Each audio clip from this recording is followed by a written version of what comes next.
Ammanford, Pays de Galles, 2019. Non, ce n'est vraiment pas une ville comme une autre, que ce soit à cause de son passé, de ses activités criminelles au fil des années,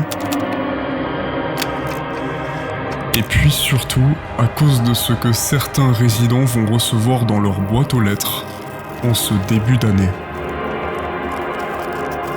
Les femmes et les enfants que l'on peut entendre pleurer, hurler sous notre plancher de cave à Ammanford, au sud du Pays de Galles, ont besoin de votre aide. Qu'est-ce qui se passe ? On va faire un saut de 2019 au 19e siècle, juste 2 secondes, parce que c'est essentiel. Ammanford du 19e siècle, donc jusqu'en 1976, c'était une ville minière. Aujourd'hui encore, il y a des kilomètres et des kilomètres de galeries abandonnées sous chaque maison, sous chaque petite habitation. Mais toute cette vie souterraine, c'est pas qu'elle a été oubliée. Tout le monde sait qu'elle est là, simplement plus personne n'y pense vraiment. Mais le titre de cette lettre dont je vous ai parlé tout à l'heure, ainsi que son contenu, va peu à peu raviver ce qui se cache sous les pieds des habitants. Parce que si beaucoup pensent qu'il s'agit juste du fou du bus qui distribue des lettres étranges pour une raison que lui seul connaît, ceux qui prennent ses écrits au sérieux, eux, ils ont toutes les raisons de le faire. Pourquoi ? Parce que l'origine même de ces lettres, c'est des enregistrements audio. Une femme, une certaine Christine Tate, aurait entendu des sons en provenance de sa cave absolument terrifiants. Elle les avait d'abord entendus dans la cuisine, mais c'est en réveillant son mari Alan, qui est parti vérifier les toilettes, qu'ils ont finalement décidé d'enregistrer le bruit parce que c'est là qu'il était le plus fort. Et c'est donc ça qui est à la base des lettres et de l'affaire, des cris d'Ammanford.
Un bruit de chasse d'eau, une machine qui tourne, des chaînes, le moteur d'une moto qui démarre et des gens qui hurlent, puis une femme qui crie, des chiens qui aboient, un klaxon, et ce qui ressemble à une sirène de police.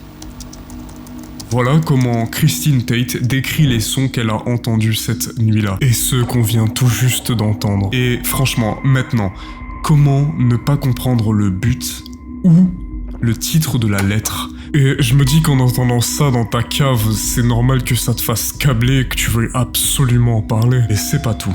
Parce qu'il est précisé que les extraits que je viens de vous faire écouter ne sont qu'une petite partie d'une compilation d'enregistrements de près de 4 heures au total. 4 heures de bruit qui, d'une façon ou d'une autre, correspondent constamment aux descriptions de Christine. L'affaire de ces cris va lentement se propager grâce au Tate, surtout qui s'oblige à faire connaître ses enregistrements par tous les moyens. Télévision, radio, sites internet, forums, interviews, lettres, tout ça. Parce qu'il faut absolument comprendre ce qui se cache dans leur cave ou dans ce réseau de tunnels. Mais vous vous en doutez, il y en a beaucoup qui pensent que c'est juste une fausse affaire. L'une des raisons, c'est parce que là où habitent les Tate, c'est juste à côté d'un parc, ce qui explique les bruits humains, d'enfants, de femmes. Pour les bruits de moteurs comme décrit par Christine, il serait expliqué par le fait que leur maison, elle est tout près de la route. L'intégralité de ces bruits est explicable par la localisation de la maison des Tate. Sauf que si cette vidéo elle est aussi longue, c'est pas pour rien. Parce que la maison des Tate, elle est franchement un peu spéciale. Et ce, pas qu'à cause des bruits. Déjà, on ne sait pas quand la maison a été construite, ça n'a jamais été rendu public, mais elle a une cave. Ça, du coup, on le savait déjà. Mais ce que je vous avais pas dit, c'est qu'elle est inaccessible depuis un bail. Déjà avant 2007. Pourquoi 2007 précisément? Parce qu'à cette date-là, la maison a pris feu. À l'époque, personne ne savait pourquoi, et encore aujourd'hui, on n'en sait rien. C'est à ce moment-là d'ailleurs que les Tate rachètent le logement vendu à très bas prix à cause de l'incendie. Et franchement, jusqu'en 2018, il se passe rien. Un logement comme un autre, puis même une cave inaccessible, c'est pas si rare que ça non plus. Mais en parlant de la cave, de son inaccessibilité, vous savez ce qui est encore plus difficile à expliquer que les bruits qu'on a entendus venir de là-dessous? C'est ce qui en est sorti. Pile à la même période où les sons ont été enregistrés. Une lumière. Une lumière sort de leur cave. C'en est trop pour les Tate. Fin 2018, ils décident de partir vivre en mobil-home. Ils traversent le pays Galles en distribuant leurs lettres pour alerter les gens, mais surtout, ils tentent à de nombreuses reprises de contacter la police. Et ils finissent par y arriver. Après des mois de désintérêt de la part de la police qui s'en foutait complet, ils se rendent enfin sur place. Mais rien, pas un bruit, vraiment rien d'étrange. Pourtant, je pense qu'on est d'accord, ça veut rien dire. Il peut très bien ne rien se passer sur le moment, ça prouve pas qu'il se passe rien du tout dans la cave. Mais malgré ça, la police ne descendra jamais dans la dite cave, malgré le fait que, franchement, ça ne leur coûtait rien d'aller jeter ne serait-ce qu'un petit coup d'œil. Pour le couple Tate, c'est clair, la police sait quelque chose qu'on ignore et qu'on ne doit pas savoir. Honnêtement, c'est presque une réaction normale de finir par devenir complotiste, même si souvent c'est exagéré. Mais là, pour le coup, je trouve qu'il y a vraiment de quoi. Parce que c'est pas seulement à cause de l'étrange nonchalance de la police que je dis ça. Non. C'est aussi parce qu'en 2015, il s'est passé quelque chose juste à côté de la maison des Tate. Un truc alarmant. En 2015, le salon Sophia Nails, collé à la maison des Tate, est racheté par une certaine Trong Tan Tran et son mari, un couple vietnamien. En 2017, une énorme plantation de cannabis est découverte dans la vallée du Sinon, à Aberdare. Cette découverte, elle déclenche une enquête beaucoup plus large. Un réseau de Vietnamiens est soupçonné de cultiver des tonnes et des tonnes de cannabis au sein du sud du pays de Galles. L'enquête devient donc vite une opération. L'opération Violet Panama. Le salon Sophia Nails est du coup évidemment visé puisque ces deux propriétaires sont directement impliqués. C'est qu'en 2019 qu'ils seront finalement arrêtés. Et quand on parle de trafic de drogue, ça peut assez souvent rimer avec trafic d'êtres humains. Et du coup, dans ce cas, les Tate pensent qu'il aurait pu y avoir une sorte d'esclavage dans la cave du salon Sophia Nails, qui en plus d'esclavagiser des gens, aurait aussi servi à blanchir de l'argent. Mais voilà, ça c'est leur théorie, parce que devinez quoi? Assez étonnamment, rien d'illégal n'a été trouvé dans le salon. Et dans la cave, il y avait ni cannabis, étonnamment, et il y avait encore moins d'humains qui étaient détenus. La seule chose illégale, c'est les propriétaires eux-mêmes. Mais vous me connaissez un peu maintenant, vous savez que je suis un peu complotiste, alors quand la police dit quelque chose, ça veut pas forcément dire que c'est vrai, surtout quand on pense au bruit. À ce faisceau de lumière qui vient forcément de la cave, elle-même liée au passé minier de la ville. Et quand on sait que toutes les caves sont connectées entre elles, que celle du Sophia Nails est connectée avec la maison des Tate, on peut difficilement se dire qu'un réseau criminel de cette envergure ne les utiliserait pas. Alors peut-être qu'ils ont réussi à tout faire disparaître, que ce soit les traces de cannabis ou les traces d'humains qui étaient esclavagisés avant que la police ne trouve le salon. C'est possible, vu que c'était un réseau organisé. Oui, ça reste une possibilité, mais je pense qu'on va maintenant essayer de démystifier un peu tout ce bazar. Alan Tate a créé tellement de comptes, de pages et de chaînes YouTube différentes, mais personne ne le croit pour autant. Il était complètement obsédé par cette histoire et rien n'avait de sens. Il répondait pas clairement aux questions, c'était vraiment constamment des montagnes russes. Vous savez pourquoi ce redditeur, il dit ça sous un post qui demande curieusement si cette histoire c'est un hoax? Eh bah, laissez-moi vous lire quelque chose.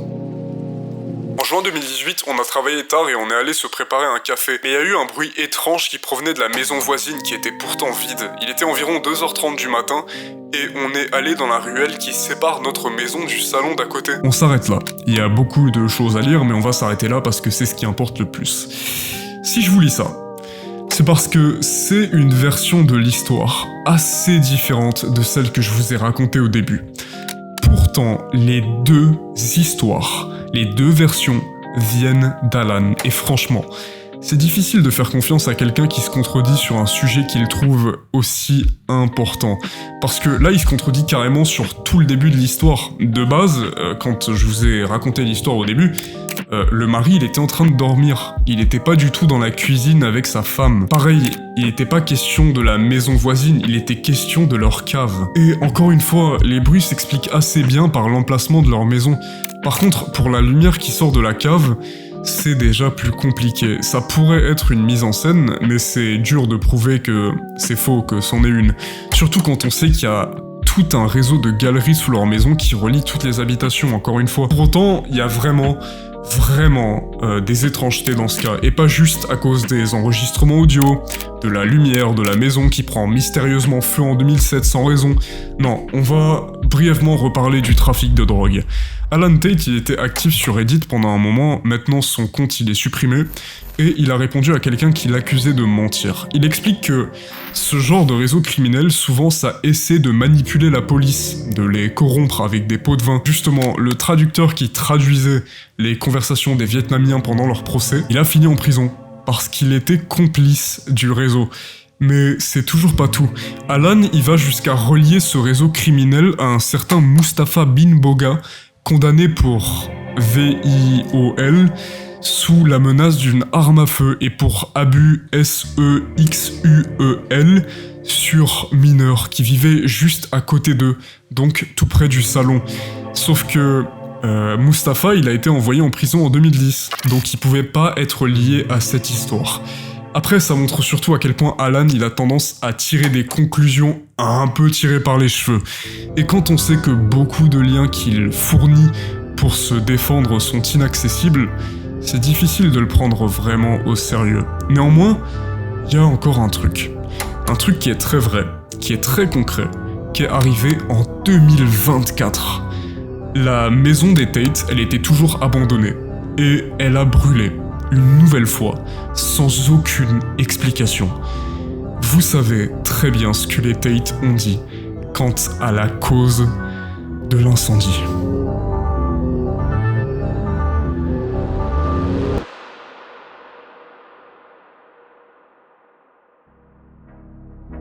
Mon avis sur cette affaire, il est un peu incertain. D'un côté, je pense qu'il y a définitivement des trucs bizarres qui peuvent, mots-clés, peuvent se passer dans le style, on en a plus ou moins la preuve tous les jours. Néanmoins, dans ce cas, je pense avant tout qu'il s'agit là d'un hoax. Que ce soit les enregistrements qui peuvent franchement être juste expliqués par de simples sons environnants, ou même la lumière qui est plus difficile à prouver comme étant fausse, mais qui peut carrément juste être une mise en scène. Mise en scène réalisée dans le but de capitaliser sur la médiatisation grandissante du cas. Si je pense du coup que c'est un hoax, c'est vraiment super intéressant comme histoire et je la trouve fascinante parce que c'est en fait une petite ville et pourtant il y a tellement d'histoires de criminalité et d'histoires juste folles réunies dans si peu de mètres carrés. Et les hoax dans le genre, si c'en est un, évidemment ça fait clairement partie de mes préférés. Parce que je ne vois pas comment ce cas ne peut pas devenir une légende urbaine dans le coin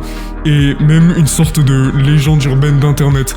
Et ça, je trouve ça vraiment trop cool. En tout cas, comme à chaque fois, quasi l'intégralité de mes sources seront en commentaire. Il se peut évidemment que j'en perde une ou deux sur le chemin et je m'en excuse. En tout cas, merci beaucoup d'avoir regardé cette vidéo jusqu'ici, j'espère vraiment qu'elle vous aura plu. Instagram en description pour des informations concernant les futures vidéos en avant-première. Patreon aussi si vous voulez me faire un don de 3 €. Alors c'est sous forme de don, c'est pas sous forme d'abonnement, donc c'est un truc que vous faites une fois. Personne vous force, pareil, les commentaires YouTube payants sont activés, mais personne ne vous force. C'est juste pour me soutenir un tout petit peu plus, mais le simple fait de visionner les vidéos, ça me suffit. D'ailleurs, j'ai une chaîne secondaire où je posterai très occasionnellement des vidéos très axées philosophie, où je parlerai de mes interprétations de livres, de films, mais en vrai pas que. J'ai une autre idée de vidéo qui concerne pas vraiment, indirectement du moins, les films et les livres. Il y a aussi zéro montage, c'est vraiment juste moi qui parle. En tout cas, je vous remercie pour tout, et passez une excellente journée, ou une excellente soirée.